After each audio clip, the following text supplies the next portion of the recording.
I really like drinking. Yeah. Have that as the start of the podcast. Yeah, that's the start of the pod. Really like chasing oblivion, bro. It's gonna be some really deep title, and then people click on. He goes, "I love drinking."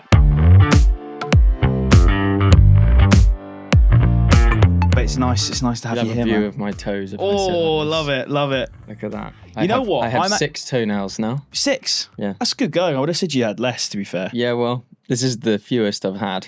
Are you kind of one of these people, like, are you consistently through the year just ripping miles? Or do you ever have down periods? I don't know, compare me to who are you comparing me to? To yourself? I am not ripping miles a whole No? year. Sometimes I hate running and I stop. Yeah.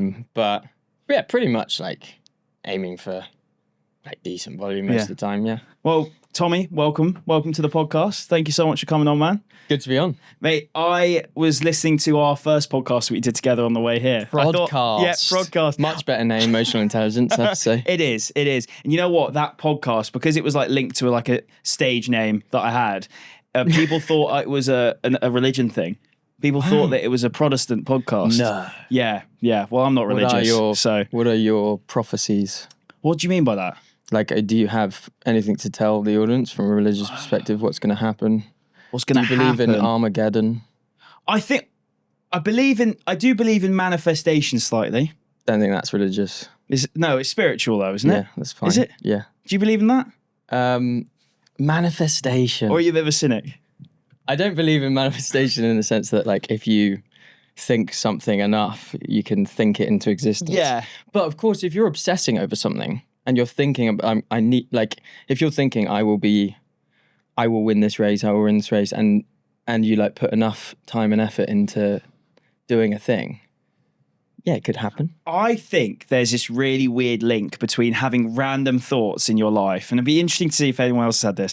Random thoughts in your life where you're like, oh, imagine if that happened, or like not even imagine if that happened, and just sort of you situationally put yourself in a position. For example, like my last job, I remember watching the podcast that I used to produce really, really early on and going, oh, that'd be cool to produce that one, or something along those lines. Yeah, right. But I would never have, in that thought process, I never thought to myself that I would actually end up doing it. And then it just sits there and gets comfortable in the subconscious. Yeah, exactly. And it's ready to strike whenever. Exactly. And I had another situation like that recently as well, which is probably a bit more private, but I did the exact same thing. And I was like, fuck, it actually has happened again. But I don't know whether it's just that recency bias thing. Yeah, so, there's that. I mean, we love to make connections with things. We do. In hindsight, don't we? Yeah.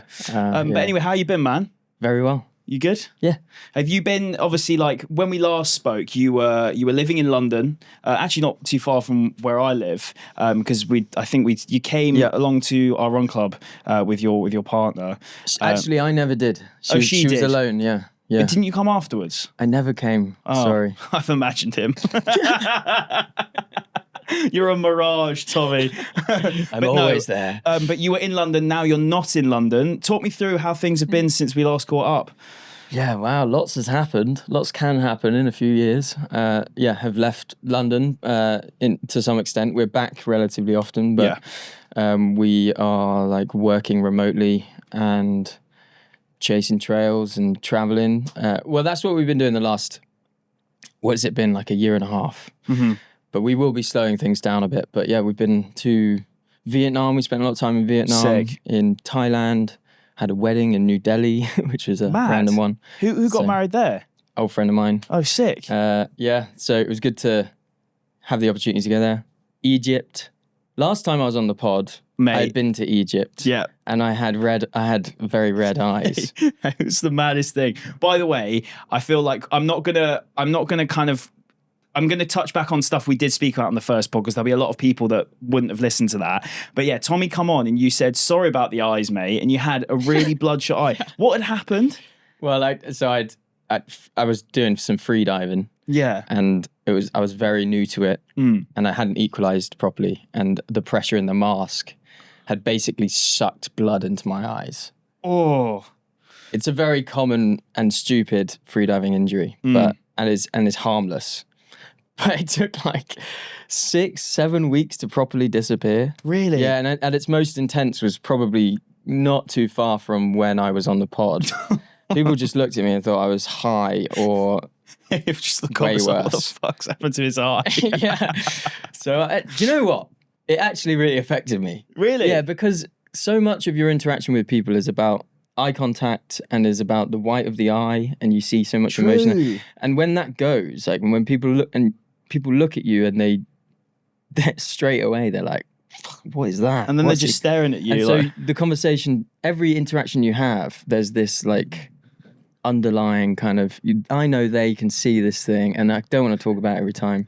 So yeah, yeah, that must get a bit boring. Be like, sorry about the eye, by the way. As much as it sounds like crazy, it's not crazy. I mean, it gave me a lot of empathy for people who have like some sort of big Visual scar impairment, on their face or some sort of thing that is like very obvious and hard to ignore. Yeah. Did you have to do anything to get rid of it, or did it? No, it just goes. Yeah. Yeah. Okay, fair enough. Yeah, it was quite funny. Well, last time you were on, we did speak about kind of your content journey and stuff. But for those who don't know TommyRunPT, let everyone know who you are and where it all started, mate.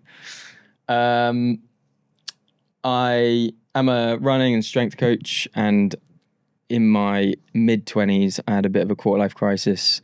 Was working in tech, and then was like, I want to be a personal trainer. I want to help people with their fitness and all that sort of stuff. Did that, failed, went back into the corporate world, kept making content, saw some traction with the content, was made redundant from my job. Yeah. Started going in again more on my coaching. And then somewhere along the lines, probably like 2022, I was like, this is going to be my final job. And I got a job that actually was good and put my feet on an even keel. And I was able to like put way more effort into content. And then like late 2024, finally went all in on my own thing. And so now we're here. Yeah, sick, man. You had like a big kind of growth period, I think. I first saw you in 2023, I think. And obviously a lot of your videos were you talking at the camera whilst running. And everyone was so fascinated about how you were able to be so eloquent and articulate whilst running at these fast paces. And I feel like that was such a unique selling point to your content. Obviously everything you were saying had lots of value to it. But it was that kind of packaging that I feel really set you apart from the rest, which was really cool. Yeah, that's cool. That is certainly a format that worked for me. I knew at the time these formats die, people get bored of the same content. So I did actually sometimes have worries that almost every video, because I would just get up in the morning, go for a run, film content whilst I was running, then go to work. That was the only time I could make content. So it like fit into my life. But obviously you can't just be a one-trick pony. So trends die and like styles die and formats die. Yeah. So it is weird. It's a circulative thing, social media, isn't it? Yeah. Because now, if you were to make a video that was heavy voiceover, the chances are it's probably not going to perform that well anymore. People like that whole human, someone talking through a phone to you. But it changes, it ebbs and flows in which way people want it packaged up, I always find. I agree and disagree. Okay. I think some people are really good at talking head videos. Some people suck at it. Some people are really good at voiceover videos. Some people suck at it. Some people are really good at like animations. Like it doesn't really actually matter how you package it up, but the video itself just has to be very good. And of course the packaging matters. Like if it's a unique new way of delivering a message, then that's going to matter.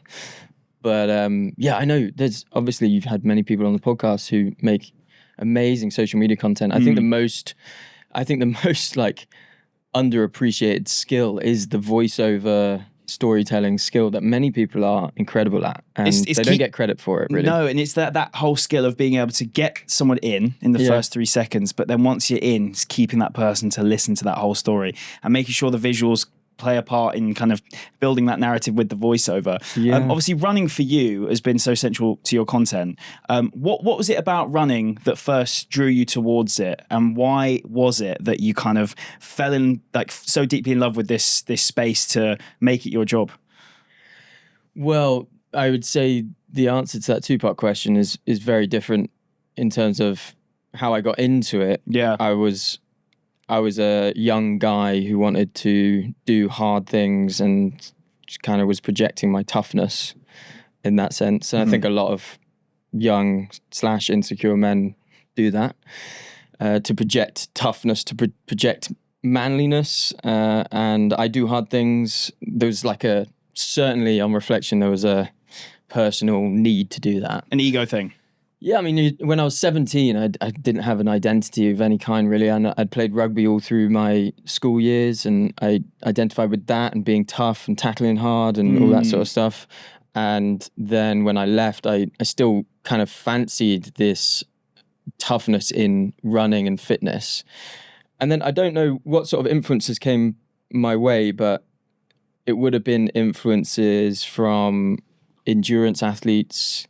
I mean, this is the rise of like London. I mean, I was just listening to Brownlee on your podcast.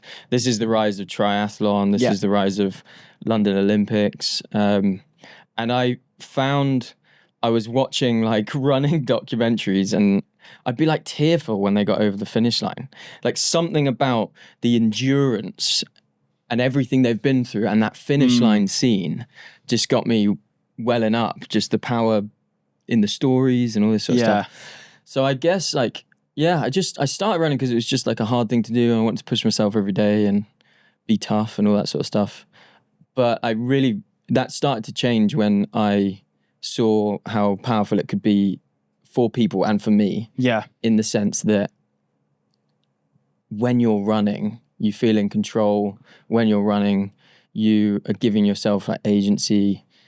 It was amazing for my racing young mind. And then it became, eventually over the years, it became more and more about like telling people that this is just a simple, accessible thing that you can do. And that has become, I'm so grateful that the running space has kind of grown so much, because more and more people realize how sick it is for your mental health and that sort of thing.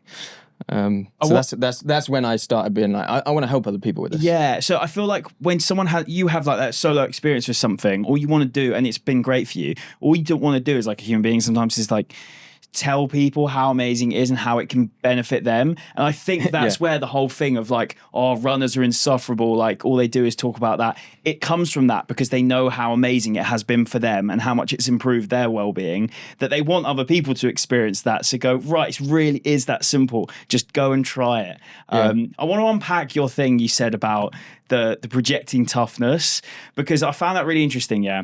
We saw something recently where you do see a lot of this kind of like, I want to think how I can describe it in a way that's not too insulting, but also it summarizes it well. It's like this ego core element of running where you get, it particularly gets fixated on like the hybrid space, when there's a lot of kind of like attention on aesthetic and how you look, and, you know, being ripped and running with your top off and all this sort of stuff. And there are a lot of people that do that who are really well intentioned, who are good people, but there are sometimes people that they do something and you go, well, I'm not surprised they've done that. And we saw that recently in Australia. Did you see all of this? No. At the Melbourne Marathon, Melbourne Half Marathon or Melbourne Marathon, one of the two. Was it Melbourne? Somewhere in Australia there was a big race. Fact check. Yeah. Basically, somewhere in Australia there was a big race, and there was a group of lads who essentially did this race. One of them didn't have a registered bib for the race. Right.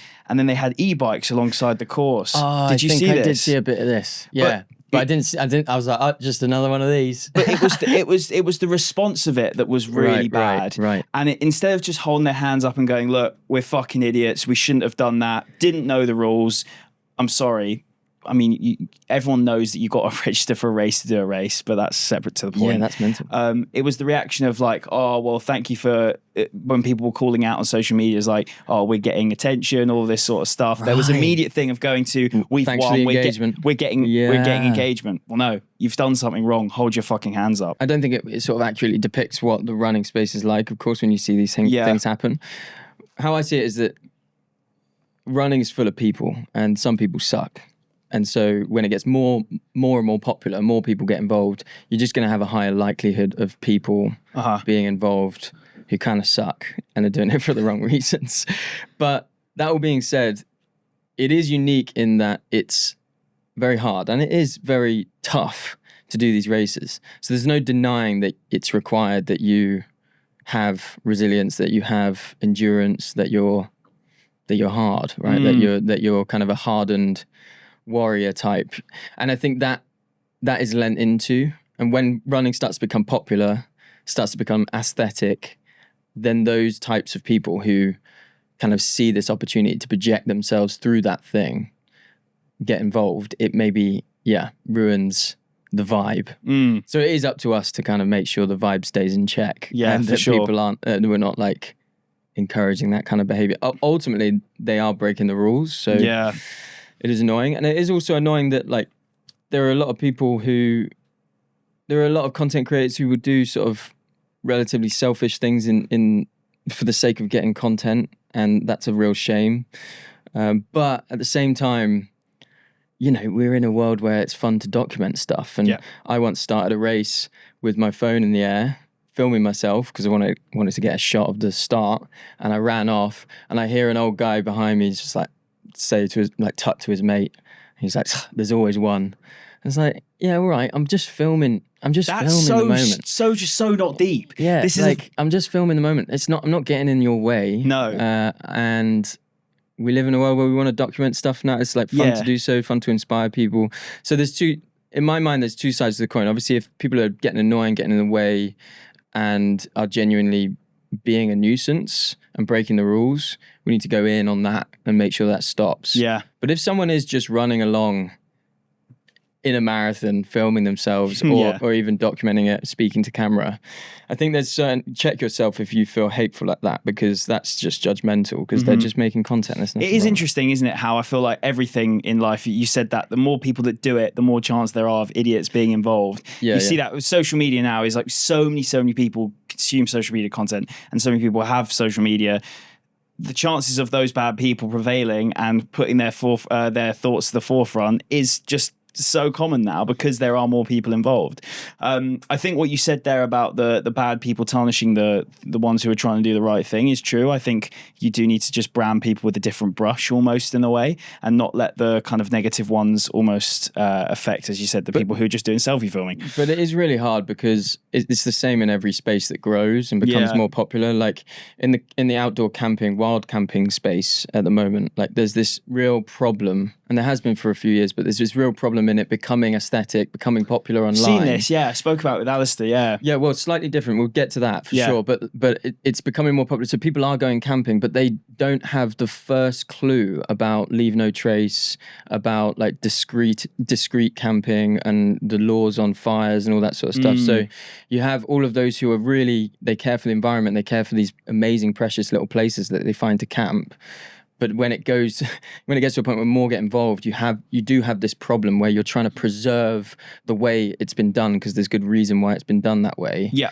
And those coming in are clueless and are sort of making... And then what happens is laws get put in place and they start cranking down on, you know, wild camping as a whole, and then those who are enjoying it respectfully suffer. Yeah. And in the same way, not maybe the same, but like in the running space and all that sort of thing, those who... it's just a reputation thing. Like, don't make us look bad, you know? Yeah. So if you are getting involved and you're new to it, I think there needs to also be some sort of respect and understanding of how things function in the space. Because for years it's been... Because for years it's been that way. Do you think there's an argument that some things aren't made to be mainstream, in a way? Some things are made to be a niche? I think you could argue that some things are better as niches. Yeah. And some things can certainly be ruined when they become mainstream. I mean, I've always been like, I'm an indie music fan. I like it when something becomes really popular. I'll be like, don't know if I like it. I'm one of those douchebags. But yeah, I think what I'm saying is I sympathize with those in, like, there's a lot of people in the ultra space, for example, that are very precious about how it always was and what they liked about it when they joined it. Yeah. And anything that threatens that they hate. And I don't like that, because it's like, well, let's not limit growth. Let's make sure like we're inclusive and you can do it any way you want. But I do also appreciate the desire to keep things as you fell in love with them. Yeah, you heard me mention on the Alistair Brownlee podcast about the kind of glamorization of the kit that you need sometimes with things, and sometimes social media kind of overdoing what it is, a barrier of entry for a hobby or, you know, an event or something like that. What's your thoughts on that in the running space, or separate from that, you know, in the wider endurance world? I've always hated the kind of aesthetic look of anything that I'm into. Like, other than, I don't know, there's other interests I have where I appreciate the aesthetics, like drumming, for example. I can appreciate when content is done a certain way, but it has always frustrated me when people who are kind of new to running get so obsessed with everything but running. So they're presenting themselves as runners, but the only thing they're actually into is everything that surrounds the activity itself. It's the kit, it's the like trends, and it's like the lifestyle, it's the aesthetic. Yeah. I've always been put off by that kind of vibe. I've seen it in London over the last decade. I've seen like running become more cool, which is sick because more people are doing it. Well, that's the thing. That's what I was going to say. If you've got more people that feel appeal to do something, the more people that are going to do it. I'm not against any of that type. It's just not my thing. No. Like if I see content that's very like, I don't know how to, well, let's just call it aesthetic, you know, in the sense. Yeah. Like I'm not just saying it's aesthetically pleasing, but it tries to fit a certain like vibe. Yeah. Which is kind of the cool kid running clique. Yeah. I don't like it. Scroll on. And it's the same in like the outdoor space. Like this has been true for years and years. Like proper good outdoor clothing brands hit the mainstream retail to try and sell more. And then it's just like ruins the brand. And I think that's happened with like Arc'teryx. It happened obviously with the North Face. And yeah, you see a lot of people kind of in the Dolomites at the moment. You're doing a fit check on the top of a mountain because you care more about how you look than the experience you're having. Yeah. That's not properly liking the thing that you're doing. No. If you properly liked the thing you're doing, you'd do it. If the internet didn't exist. Yeah. Someone said, I saw this video, and this is really left field, and it was talking about, would you do something if social media didn't exist? And this is a really, really different example, but it was talking about people who don't show their children's faces on the internet, and they blur their children's faces or hide their children's faces in pictures and still post the picture. And obviously, as my sister's got a 4-month-old baby and is adamant she doesn't want her daughter's face on social media, especially with me and Izzy posting on socials. I've said no way I'll post her face, and that for me is because I want to still share the experience of the fact that I'm now an uncle and I'm going through this really cool thing in my life, but I also don't want to show her face. But I saw this woman make a video saying, are you only, let me think of the correct way of saying it. She's like, if you don't want to show their face, why are you posting it on social media? And I looked at it and went, well, it's because you want to share the experience of it. You don't need to identify something to share the experience. And they were basically saying, well, no, the only reason you're doing it is because you want to kind of like show off something to social. Do you know what I'm saying? It was this weird kind of two-sided point. It didn't really make too much sense. You could say that about anything anyone posts on social media, ever. Obviously, you want to show off about it. That's what it's essentially what you're doing. You're showing people. You're showing people something you're proud of. Yeah. You're showing people something you feel emotional about in the best way. You're showing something real. Like that's what social media is for. You're sharing. Yeah. So you could say that about anything. Like, oh, you just want this for likes. Well, you're just posting this for likes. Well, yeah, every post is for likes in some way. Like, I want to show people, and if it doesn't get likes, then maybe it doesn't resonate with people. Yeah, that's fine. But like, I want to show people things that I think will resonate. I try, you probably in the caption of that post, you thought about saying something heartfelt because you wanted to share that experience you were going through. That's what it is. And you want it to resonate with other people. Yeah. That's the beauty of it. It's all vibes, right? It's all vibrations. It's all vibrations, man. Right, let's talk about your running journey. This is we've veered off into a different tangent already. But let's talk about your running journey, because obviously you have been someone that's been in the running space for years. It's been a big part of your life.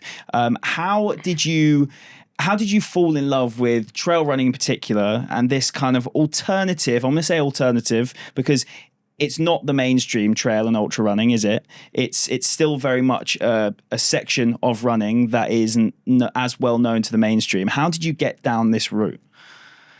Well, I have always sort of been a trail runner. When I started running, I happened to live in the countryside, so I was just running everywhere. And so I've never really been someone who has wanted to stay on the roads at all costs.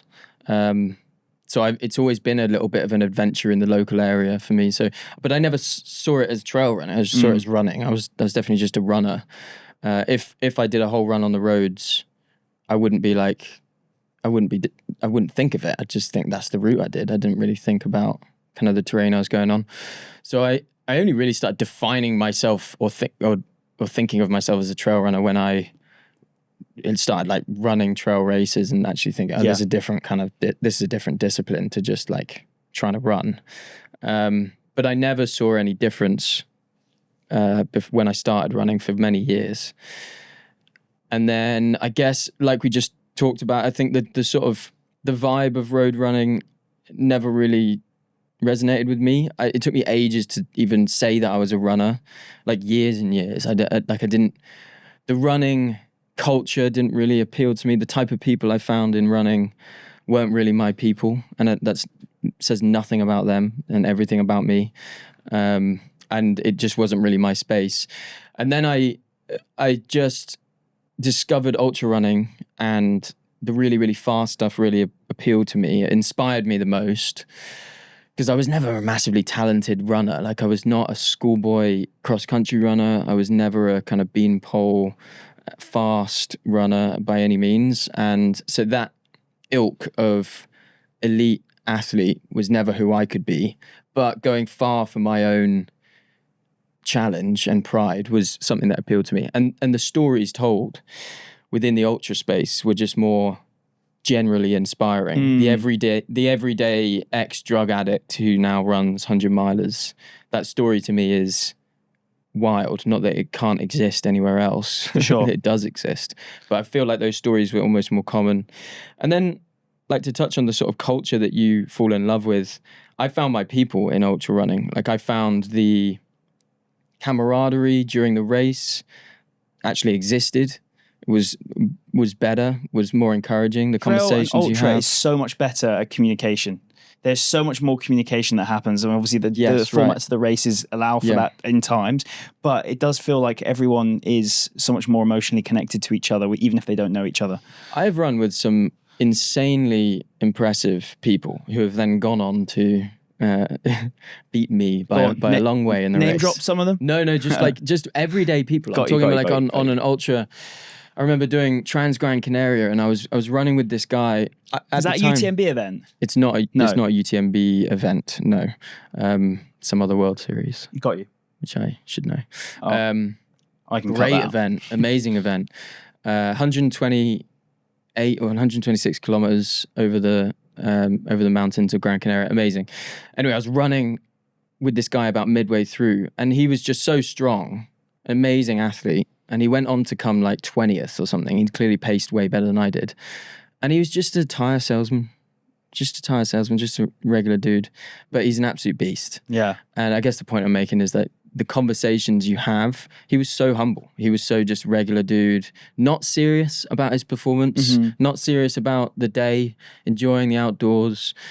I feel like there is definitely a difference there between, like, even... And what I'm trying to highlight is these guys, it's not that they're not taking it seriously. Like, they are taking it seriously, and they're formidable athletes, some of these people. But they don't take themselves as seriously as I think you might find in maybe an Ironman or some of these sort of marathon majors. Why do you think that is? I don't know. I think I couldn't tell you. I don't know. And I will stand on the fact that it is true, but I don't know. Do you think there's an element with ultra running and kind of getting to the finish line being an achievement in itself, that there's less focus on metric and time and performance in that sense? It is just you versus the finish line, essentially. That could certainly be it. The longer you go and the more mountainous and crazy the terrain, the more variables there are. And so there's a lot that's not under your control. Yeah. You can control pacing and fueling and all that sort of stuff, but you know, if you're all in just like horizontal rain on the top of a mountain, or you're sort of sliding down a muddy river trail together, it's kind of funny in some ways. Yeah, you're all sort of laughing at each other. If you were to do like a road half marathon, let's say, the entry level runner is probably still when I say entry level, by the way, I'm referring to someone who has trained for like 6 to 8 weeks, 20 to 40K a week or whatever, that sort of level. They've probably got a time in their mind. They've probably got a ballpark where they kind of want to sit at pace wise. There's a kind of target they've made for themselves. Whereas if you're a regular runner, obviously I say regular runner, not many regular runners would run a 100K race, but someone who is still very new to the 100K space, as an example, you're running your first 100K race. The target of yours is just get to the finish line. You're not going to be like, I need to do this pacing. I need to do this. I need to make sure I'm hitting these splits and stuff. So therefore, you're going to be able to take more in on the experience, I feel like. Yes, and I think that's also why some people, usually they're kind of elitists, usually they're men, usually they're road runners, they sort of shit on ultras because their experience of an ultra, and so many people they know's first experience of an ultra is just to complete it. And there is a difference between trying to complete something and trying to do well at something. Yeah. There are, of course, many ultra runners who are running 100Ks, 100 milers, trying to perform, trying to execute a good race. And that requires a huge amount of effort, right? So I do think that, just given the distance, a lot of the time is insane. And any race that's lasting 20 hours, I mean, that's a great feat of endurance, even if you're not competing and just completing. Yeah. So I think that there's probably there's that sort of clear difference, and also the amount of variables. It's very difficult to measure one person up to another if they've run two different races. When you started running to now, could you think there's been kind of like one overarching sort of emotion and message that you've sort of stuck with for your own personal journey, and also, let's say, the content you're putting out as well? Has there been one sort of marker to what you've been doing? There's been a few. I think that the one main message I want to put across is sort of along the lines of what we've been talking about already, because I think that we've been talking a lot about how the difference between road running and ultra running or trail running is that there's a lot of metrics, obsession over metrics and competition and that sort of thing, which is great for some people. Some people are driven by that. I personally am driven by that. Yeah, that's as am I, for sure. Yeah. Like, I think it's really important to know yourself. But there are many high-performing athletes who are driven by that but get ruined by it because ultimately there's a lot of emptiness in that. And so my overall message has always been to try and encourage people to sort of look within and be a bit more present with their running and be grateful for their running, for the running itself. Yeah. And I guess it's like a bit of a self-kindness message, and to take yourself less seriously, take the sport less seriously, and enjoy the fact you can run, and kind of be grateful for the privilege you have, as well as obviously pushing yourself. I think a lot of people struggle to get into the sport because all they see is all the stuff that would put me off the sport. All they see is expensive watches, obsession over the new shoes, how to get faster videos all over the internet. It's just all obsession with time and comparison and how you size up and getting better. You have to always be getting better, and you have to always be hitting high volume, and you have to always be showing, and that just puts people off, I think. Whereas if you were to just sort of take it and yourself a bit less seriously and just enjoy running when you can and meet yourself where you're at and recognize that life is stressful and all of this is just stress management, then I think you'll enjoy the sport more, and you might gain what so many of us gain from it, which is an appreciation for doing better and showing up for yourself, an appreciation for the outdoors, for doing hard things, for self-pride, all that stuff. Why do you think, as humans, like especially as like people who enjoy endurance sport, we're always looking for those kind of tidbits of it's like advice, but it's also, I'll make an example before I make my point. On social media, the videos that always seem to perform well, just from a podcast perspective, I don't tend to put too many of them out just because it's not really a question I ask my guests too often. But if you put a video about like what shoes do you recommend, or tell us about your easy pace, like I did one with Gabriel, and he was talking about his easy pace, and his easy pace is probably some people's zone 5, and so a lot of people find that fascinating. Why is it, as humans, especially in running, do we gravitate towards these sound bites of knowledge and that kind of quick kind of wow, that's amazing? I have no idea. I would say videos that tend to do well are things that consist of something measurable. Yeah. So if you are talking about what's your easy pace to Gabriel, and he's gonna, you're then able to say sub 2:30 marathoner runs this pace at his easy. That's very comparable to yourself. It's measurable. It's easy to understand. But ultimately, we do compare ourselves to other people, because when you're running, when you're following a plan, even if you're just running easy, you're thinking about how are you performing. You're constantly measuring yourself.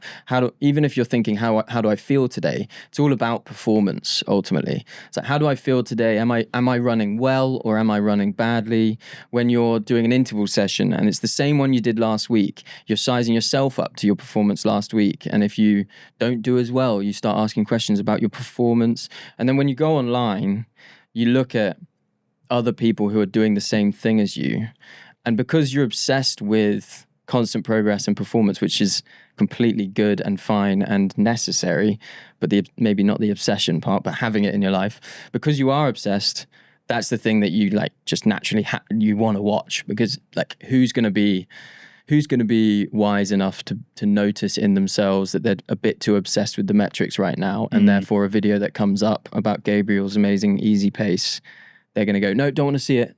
Don't want to see it because I want to think differently about my running. Yeah. They're not going to do that. They're going to be like, oh, that's what I'm into. So it'll do well. The same as like how to get faster. Lots of people they've reached their plateau with their running. They're struggling to get faster. They want to see a video that tells them the trick, the secret, the thing that will make them go faster. Like that's what they want ultimately. That's why they're showing up every day. What I try to emphasize and talk more about is everything else. There's so much more to running. Yeah. And it's everything else that I care most about. I genuinely care about you as a human and why you're running. Chasing performance is amazing, and I do it, and I am doing it.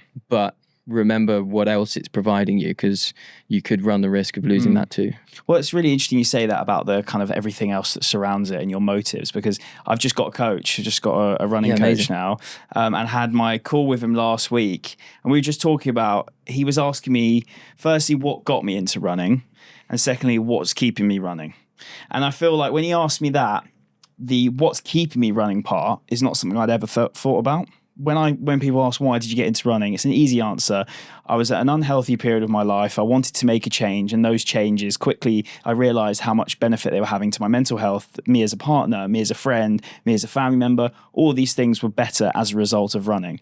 And when he said to me, like, what's keeping you running? I thought, whoa, I've just enjoyed that better version of myself, so I want to keep it. And I feel like with this conversation here, I think people, they're trying to compare themselves to others. Maybe just look at what is keeping you running feeling, and recognizing that a bit more often. And asking yourself, is it fear-based or love-based? If it's fear-based, you're scared that you're going to deteriorate. If it's fear-based, you're scared you won't be as good as other people. If it's fear-based, you're worried about what people might think if you're not showing up consistently. You're thinking of excuses. You're not progressing enough. If it's love-based, you are genuinely motivated for your own reasons. You're motivated because you want to be there for your kids. You want to be healthy for that reason. You feel better when you do it. You want to enjoy the outdoors. You want to feel the pride that you know you'll feel when you get to the finish line. All of that is like a love for the game. But if you're driven by constant analysis and comparison and metrics and all that sort of stuff, maybe a little bit too fear-based. But it's a great driver as well. Yeah, I think I just made me think about it. I said that was a really nice thing for me to be able to reflect on as well. Nice. Because, I've been running consistently now for like 3 years, and I've never once given that thought about why I'm still doing it. Obviously, the cynic people would say you make content around it. It's obviously part of your life that way. But even if I wasn't making content around it, I'd still love the hobby. I'd still be doing it. And I still wanted to recognize why it is I was still doing it, because you do lose your way when you're doing back-to-back races, and you got a marathon block, and then you go into another marathon block, and then you're like, oh, well, you just compare yourself versus the most recent race. And I think sometimes nice to sit back and just reflect a little bit on the emotion behind the decisions that you made. I agree. On that topic, something that has been a really, really widely spoken debate, especially in the last, like, I would say 3-4 months, is the optimization debate. Now, I feel like you as a person, my sort of like judgment and assumption of you, Tommy, would be someone that could be quite critical over the optimization debate. So I'd love to hear your thoughts. Are we over-optimizing as individuals? And as endurance athletes, and I say athletes lightly, people that love endurance sport, do you think we need to just touch grass a little bit more? Yeah, I think that's a pretty astute read. I think that there is great value in looking for things that are going to help you optimize your training. I think that it can be fun, and all power to people who are getting everything right and need to optimize. But that's the point. Most people are not getting the basics right. So we can obsess over these 1% changes in our recovery and the next best trick and the next best supplement or some boots that you need to buy or something else that you need to buy. But the reality is just consumerism. And get the basics right. Talk to any athlete with any serious experience and they'll tell you that consistency is key. Show up consistently, eat good balanced meals, sleep well, and you'll get pretty far. Like there's just so much that I do that does whatever the opposite of optimizing your training is. Like if I'm at a wedding and it's a good friend, I'm going in. We're hitting the Negronis and we're going in, we're having fun. Yeah. And I think a lot of people are sort of shocked by that. People that even meet me, bro, who at this point maybe they have heard that I run ultras because I don't know them or whatever, or I've chatted to them and I say what I do and that I am into like the ultra distance stuff. And then they're on the dance floor with me. They're like, never expected that you'd be like this as well. And that's because firstly, I'm not an elite athlete, but also I live a full life. I want to live a full life. I don't want to be constantly thinking about every day as a chance to optimize my training. That is obsession. I think it's can be unhealthy. And when the main risk is that when life happens, and life will happen, you might have a kid, it might be busy, you might suddenly have to work incredibly hard at work, or like just some stresses will happen and your training won't be optimized by any means.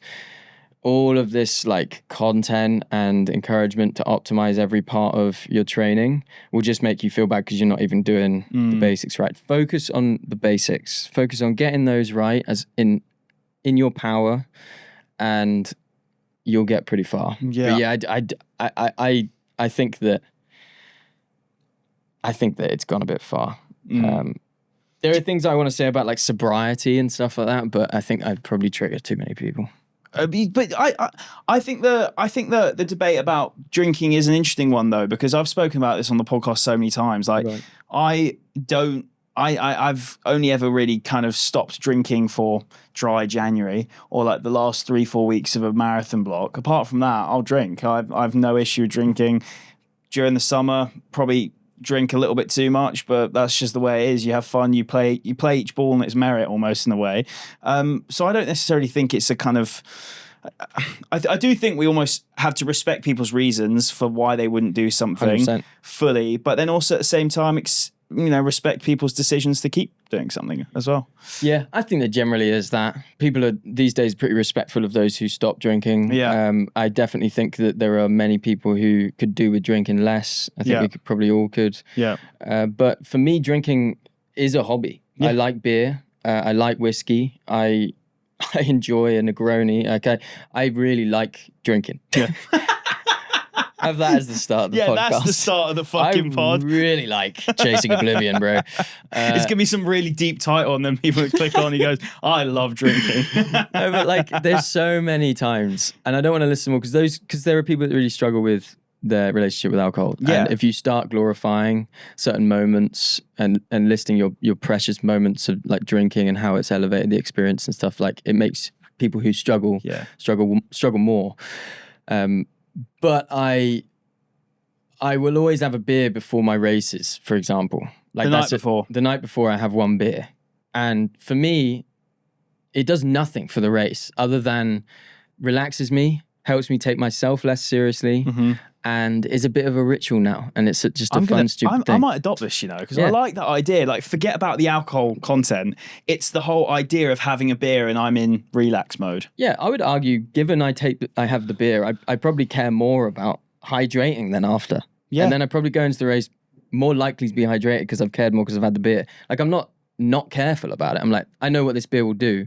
Yeah. And it's not going to necessarily do much for me, more like from a physical perspective, but psychologically, I like clinking a beer. Let's go have at it on the mountains or whatever I'm doing. Yeah, I think, on that alcohol thing, I won't touch it too much, but I've definitely, as a person, experienced as a young kid, like the bad effects of alcohol and like living with someone with an alcohol problem, and like I've seen it firsthand about how rough it can be and how much it can rip someone's family apart.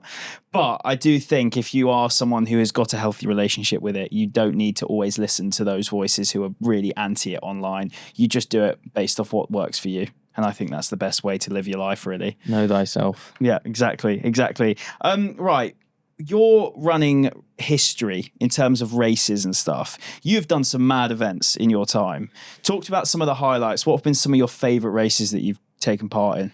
I've actually been quite conservative with my rise up the distances and ultra and how I've done things. There are some people who are just like mad. They'll just go do crazy races straight. Like within a few years of like running long distances, they'll be signing up to monster races. But I've tried to get better and better at the 100k distance over the last sort of 5 years, and I've done 100 miler. And some of the races that I've done, have been like really gnarly. Like Transgrancanaria, really, really hard race, really technical. Where it was really wet as well. It was raining the whole time. That was Mozart in Austria. Did well at that. I thought that was the first time I felt like, oh, maybe I'm getting quite good at this. But yeah, done a fair few kind of mountain 100Ks now, maybe 5 or 6, and everyone is different. Yeah. But Devil's Gulch was my 100 miler last year. I did that in Washington State. And although the elevation was only 6,700 meters. Oh yeah, just a light 6,700. But across 100 miles, that's not crazy. Like some in Europe are like 9,000. Like doing one in about a month's time that is it's almost 9,000 meters of climbing in 100 miles. So that's really hectic. But the heat at Devil's Gulch was unbearable, bro. It was like 38 degrees midday, and I just am not.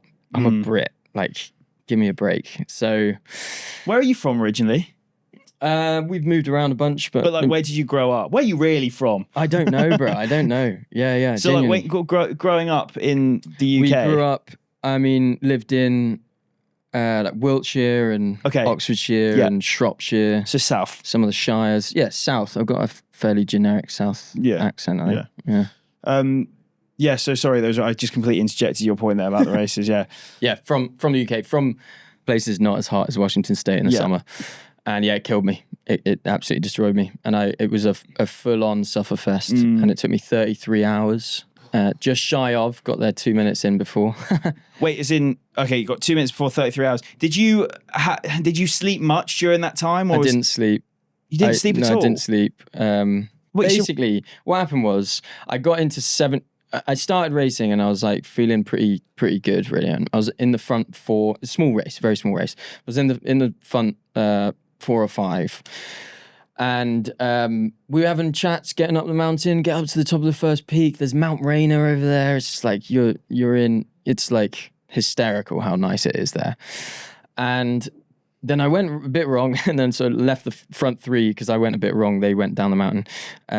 And so I was a bit behind, but then I was sort of dragging behind them a bit. But then basically what happened was in the first 50K, I went wrong slightly. And that put my head in a weird place. And then I think I felt like I needed to like go a bit faster and just overcooked it and got into 70K, bro.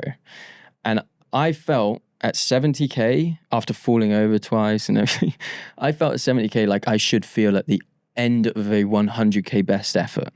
Like I I was spent, bro. I felt awful, completely like dehydrated, not fueled properly, overcooked it. I thought my race was over. I'd traveled thousands of miles to spend 2 weeks alone before the race, and then run my first 100-miler in dreamland, Washington State, and I thought I'd completely screwed it. So I was at that aid station for half an hour, 40 minutes or something, just trying to get things in me and just like feel human again. But I thought my race was over, and the final 100k was me surviving to the end.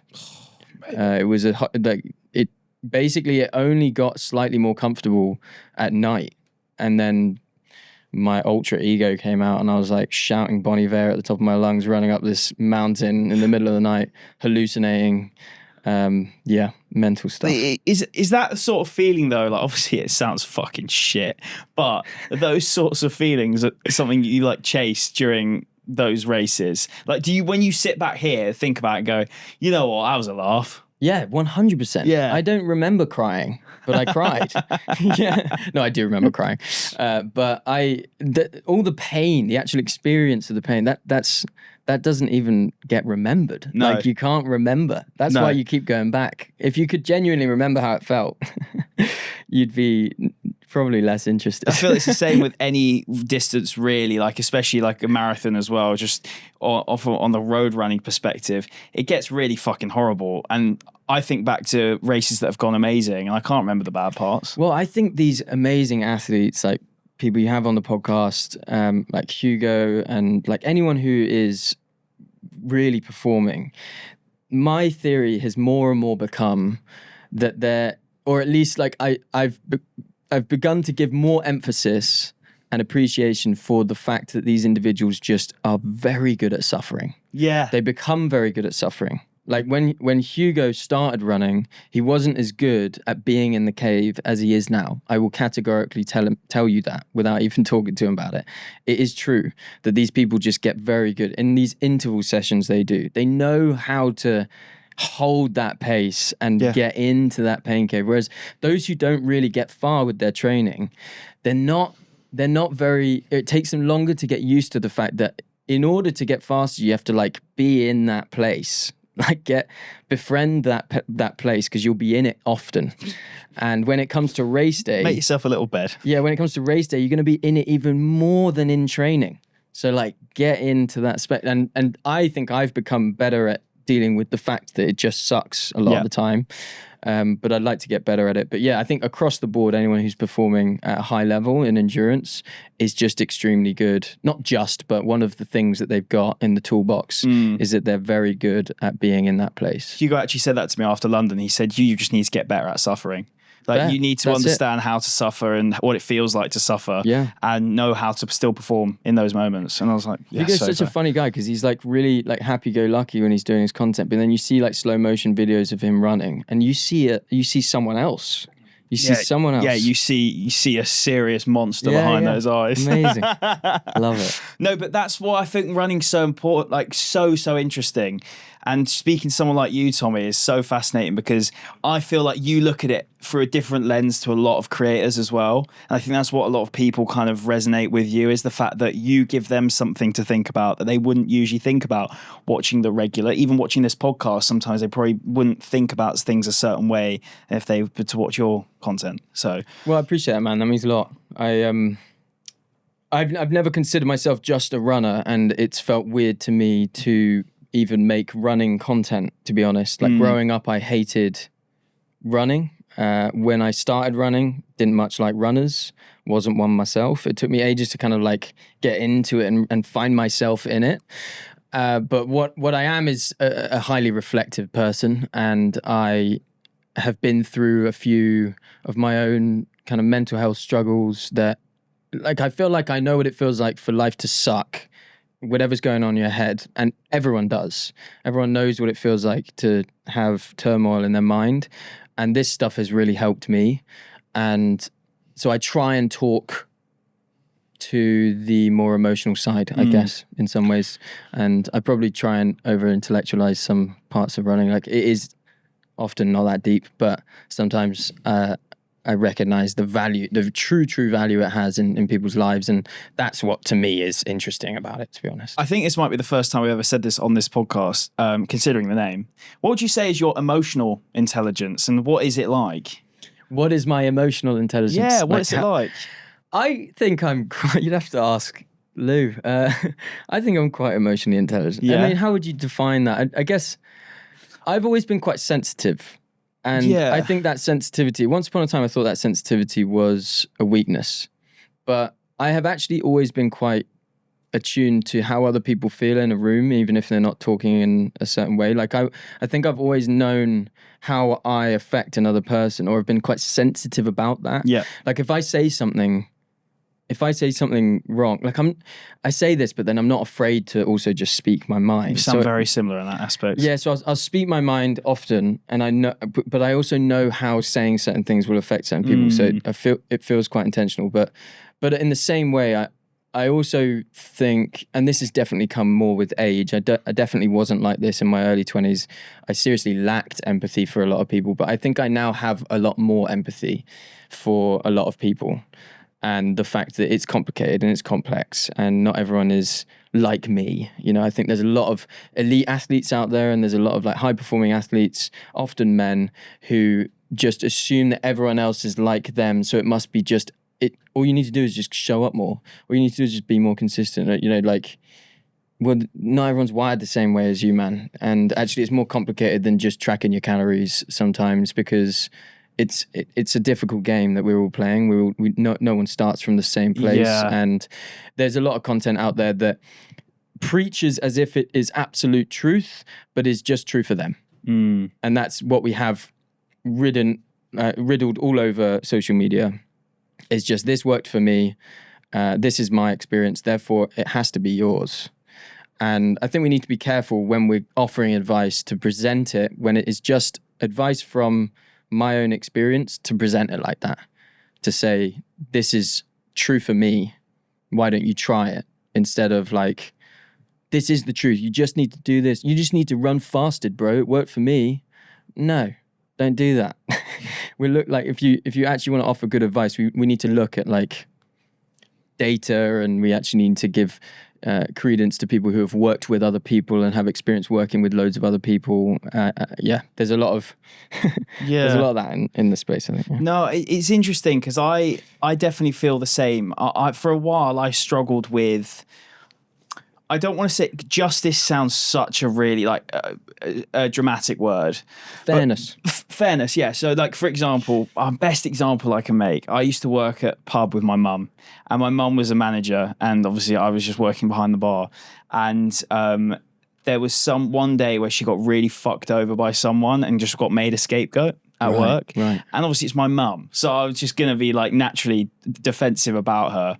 But I remember in this instance knowing exactly what had happened, and someone has tried to pin it on my mum, and I just lost my head. I absolutely lost it, because I was like, we all know this is wrong. We know this is, what's the correct outcome here, but you're choosing to ignore it because you're trying to impress someone else, or was trying to like make the owner feel better about something along those lines, or trying to make the owner happy, so they just fuck my mum over, basically. And we all knew that it was wrong, but I've always struggled to kind of like just let things go. And instead of being like, well, that's that, I'm pissed off, but what am I going to do to change it? I used to not be able to balance that emotion well. I think now I can balance that emotion well, where I know if it's a fight worth having, I will have it. If it's a fight not worth having, I will let it go. Do you know what I mean? What I've had more recently is this feeling that there's a lot of gossiping in the running space. There definitely is. Yeah. I've heard some really shit stories about people gossiping and stuff. Yeah, that makes me feel really sad about being in the space. And like, I know that there's people out there who've talked shit about me and don't know me. And I think that's the hardest thing to swallow, is knowing that because you did something that kind of rubbed someone up the wrong way, but they didn't get the full context, or there was a misunderstanding or something, then rumors start to spread about you in certain circles. And that's really tough to like kind of be like, oh yeah, there's people that have an opinion, that actually have an opinion about me based on what someone has told them, not just their judgment on my content. Because if someone has an opinion about me because I make annoying content, so be it. Like, I have opinions about people from their content. Like, that is what it is. Just don't follow, don't engage, or feel free to, actually. Yeah. But if you have an opinion about me because you think it's a legitimate real life opinion that you, like, if you think that I'm a certain way because someone told you that, like, that feels really, really more, impactful. And I think generally speaking, there should be more forgiveness over some content creators who, like, maybe say something a little bit off or present something in a certain way. Like, we're all just trying to churn out content. And I think if someone rubs you up the wrong way because they have a certain opinion on something that you don't necessarily agree with, I don't think that needs to be like a major judgment on them.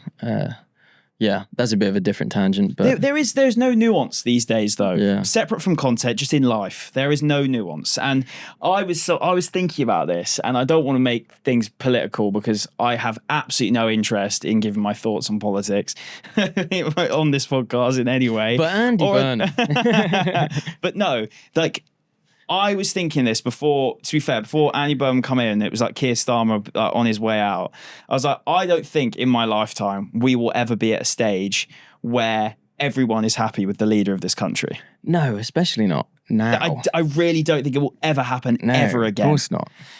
There could be the best person who's got the best economic structures, the person with the best moral views, they've got the fairest cabinet, but they will still piss off people. Imagine going into that line of work. Yeah, I know. If you go into politics, you better be ready to be hated. If you go into social media, people will not like you. Well, that is just true. You thrive in social media by being able to kind of firm the negative side of it. Because the people that don't last in it or don't kind of kick on are the people that let the kind of the shit period really define them.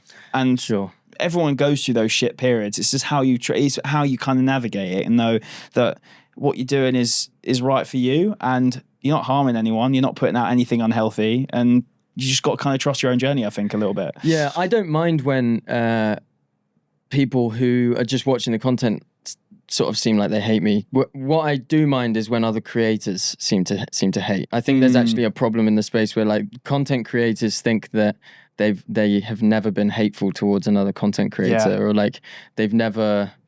I don't know. Like, I think there's a lot more of it basically amongst influencers than we let on. I think there's a lot more kind of hate and gossiping and nose screwing at certain content creators, and that's fine to some extent, but I think, like, talking negatively behind people's backs is still talking negatively behind people's backs. It's always insecurity. These men who are, like, attacking female content creators for, like, running a triathlon, or whatever other comments that are coming out about people, about, like, usually female content creators, they get completely rinsed by men, insecure men. It's always insecure men. Yeah. It's so often insecure men. Like, I don't think I've ever seen an elitist comment from a woman. Yeah, I would say the same. Like, you just don't see it. I just think of some people who have done a marathon or something. They're a woman. They've done a marathon. They've posted about it online, and some man has some, like, performance comment about it. Yeah. Because most of the time everyone's like, yeah, you go girl, like, amazing, whatever. And then you have just the odd kind of insecure. Yeah. It is odd. Like, I have a suggestion as well. You know how we have Karen? The word, like, the name Karen. We all know what Karen is like. You know, this stereotypical kind of woman who's kicking off about the rules or getting involved in that way. Do we have one for men?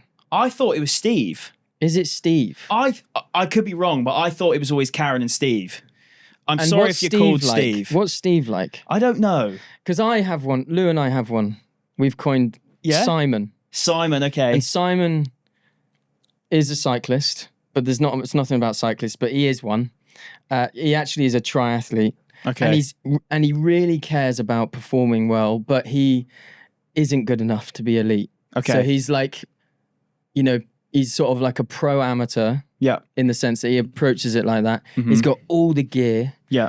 And he will be the one who shouts aggressively at you if you're, like, on his lane or something. Like, he's and he goes online and he says like sort of slightly misogynistic stuff to girls it's veiled with misogyny. Yes, yeah. I want to make it clear that isn't against people who cycle or do triathlon. To be clear, yeah, I have been a triathlete. I might even be doing an Ironman next year. Ooh. Maybe. Oh, okay. Yeah, friends pulling me in on. I've been invited to a group chat with like 20 other men keen to do a. Which one do you reckon? Don't know yet. You don't know yet. Yeah, that's all been That's decided. exciting though. But that was interesting. Your point you're making though, like about these characters and how we can kind of just like look at it, because I don't look at hate anymore and think, oh, that's making me upset. Like I people might say like that's a kind of a stupid way to look at it, but I find it funny, but also at the same time I'm like, I'm literally not affecting your life. So do you know what I'm saying? You're just doing it as a throwaway, so therefore I'll treat it as a throwaway. Yeah. You know what I'm saying? Yeah. But no, interesting stuff. Talk to me about the Ironman then. What spurred that on? Why did you get put in this group chat? Well, an old uni friend of mine and I have been talking about doing an Ironman for 10 years. Yeah. Maybe more. Jesus. We used to do little sprints and standard triathlons together at uni, and we were never very good. But you weren't a Simon? I wasn't. No. But I did always like it. And then like life got complicated, so I simplified the sport that I was doing and it became exclusively running. But yeah, just every year we're like, is this the year? Is this the year? And he's in the military and he's got all his military mates in this group chat. I think there's like 20 people in it. Yeah. And I've just been pulled in. Sick. And they're all, everyone's an amateur. Everyone's sort of just winging it. But yeah. Yeah, it's kind of time, intimidating. Man. It's that time. Yeah, I don't know if I want to dive back in because, it's a lot of time commitment. But so is running. I've decided I'll do one once I've left London, and got like a bigger place. Yeah, fair. Because it's not I'm not making excuses to why I don't want to do one. I just don't want to do one right now. That's completely fine, man. Yeah. It's like, that's completely fine. Like, I don't know if I'll ever run a marathon again. Yeah. I don't care about running a marathon. And my experience of training for a marathon has always been, I don't think I like running. Like I'm doing this clinical training block and like, it's just the way it's approached. I just don't like marathon training. Yeah. And some people love it. And I think that's sick. Yeah, I get a good kick out of it. So much respect for people who are like putting in a serious marathon block and going throwing down. But it's just not my thing. And I think that's fine. I've finally come around to like, I think it's fine to never do a marathon again. Yeah, no, well, of course, you can do anything in life. There's no rules. Well, thank you so much for coming on, man. It's been a wicked chat. It's been great to catch up again, and it's nice to have you back in the UK for a bit. So, enjoy your travel. Where are you off to next? Back to France, back to Passy in Chamonix Valley. Lovely. Yeah. I'll actually be in Chamonix for UTMB. This will probably come out. This comes out on Thursday. On Thursday. This Thursday. Does it? Oh, right. Yeah. So quick turnarounds here, mate. I'll be in Chamonix for UTMB. It's a place to be. And then I've got a big race coming up in Nice. So, okay, sick. Yeah. And what is that, 100K? 100 miles. 100 miles. Yeah. Nice Côte d'Azur by UTMB. Cool. Amazing. Well, best of luck with that, mate. Thank you, bro. Everyone go check out Tommy. I'll leave his Instagram in the description. Also as well, podcast, That's Runnable.